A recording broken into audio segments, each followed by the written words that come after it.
Welcome. This is the 44th episode in the martial poetry series. In this video, we're covering Fair Lady Works the Shuttle from Taijiquan.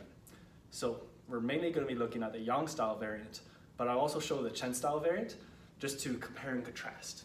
So the Yang style variant looks like this.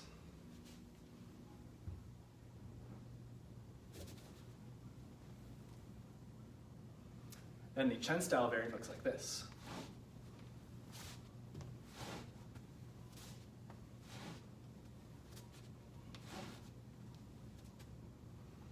Now, if you've ever seen a shuttle loom, some of the older ones, like the manual ones, you'll see that's very much, the movement is reminiscent of what a lady would be working through as she's weaving the shuttle.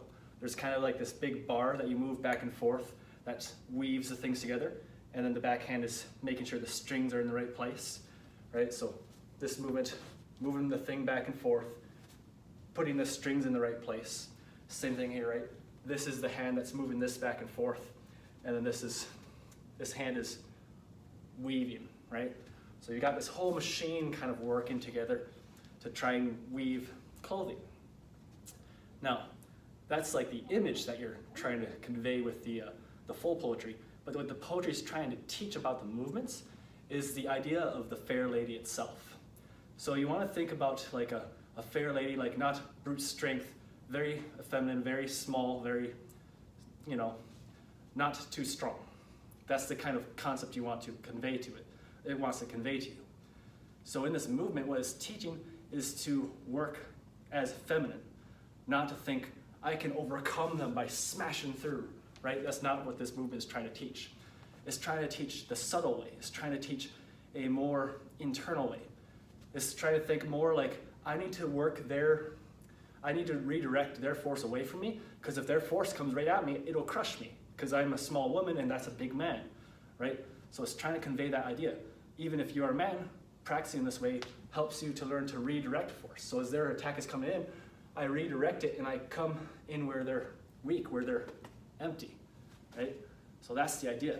I become more feminine in the concept in order to understand the concept of learning how to redirect force and not take it head on, not to think I can just smash through it or I can just smash through it, right? There's a time and a place for the concept of smashing, but there's also a time and place for the concept of I need to redirect this away from me, because there's always a bigger, stronger opponent. If you take the idea of being a lady and always being overpowered, then you'll never have a moment where you're being overpowered, because you won't be trying to play that game. You'll be trying to play to the sides, to the corners, attack them from the side, redirect their force to use against them, rather than trying to smash them with your own force. It's very similar to the idea of Wing Chun, because Wing Chun supposedly was invented by women, right?